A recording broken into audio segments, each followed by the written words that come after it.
Ça fait 1 an qu'on a marché contre la faim et la vie chère pour la satisfaction de nos revendications qui, aujourd'hui, ont pris des proportions plus graves qu'avant. La faim s'est aggravée. Le kilo ou la mesure de maïs est passé de 250 à 500 francs. Le gari est passé de 250 à 400 francs. Quant aux haricots, sa mesure est passée de 500 à 700 francs. 800. Donc, ça a encore grimpé. Oui. Tous les autres produits, que ce soit alimentaire ou non, ont grimpé de prix. C'est dans cette situation et de l'augmentation des brimades et de l'insécurité que nous célébrons cette année, le 1er mai, sous le thème contre la faim, la vie chère, les brimades et les répressions, l'insécurité et pour la souveraineté nationale. Intensifions nos luttes sur toute l'étendue du territoire national pour la satisfaction de nos revendications.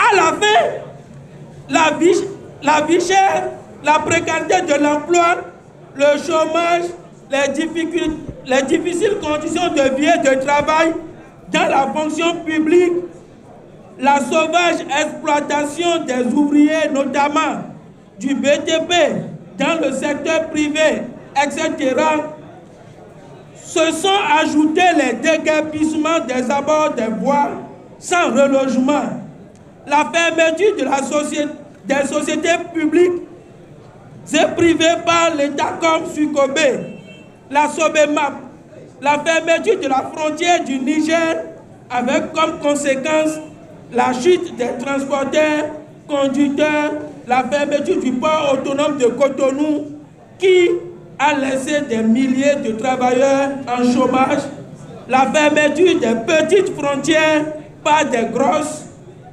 blocs de pierre, notamment entre le Bénin et le Togo, empêchant aux producteurs béninois d'aller vendre leurs produits au Togo.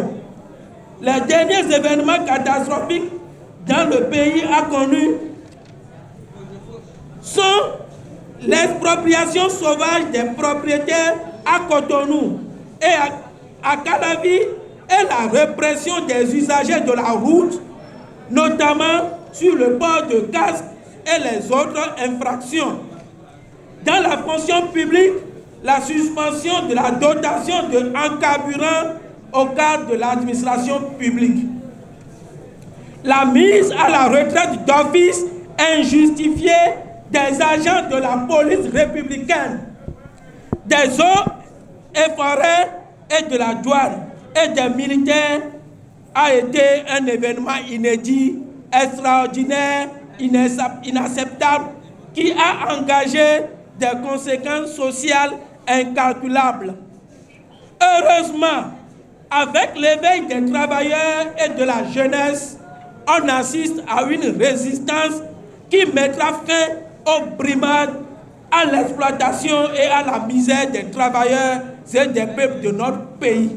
De tout ce qui précède, il ressort que la mobilisation des travailleurs doit se poursuivre de façon inlassable pour la satisfaction des revendications des travailleurs, y compris la réintégration à la fonction publique du capitaine Patrice Trépeau, des 27 policiers arbitrairement radiés de la fonction publique et des 1045 du MAEP qui ont été radiés en 2016.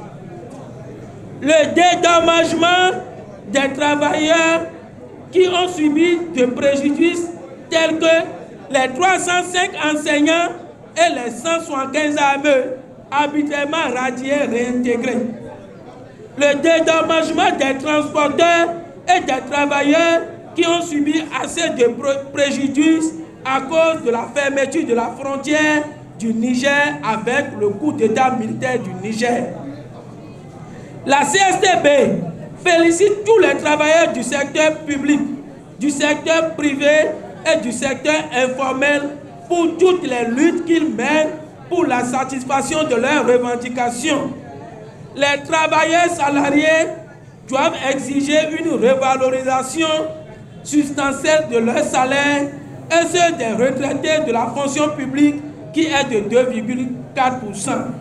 Les travailleurs du privé doivent obtenir la hiérarchisation de leur salaire et le secteur informel doit continuer la lutte contre les taxes et impôts élevés et contre toute forme de tracasserie comme celle que subissent par exemple les producteurs de soja. Poursuivons la lutte, seule la lutte paie.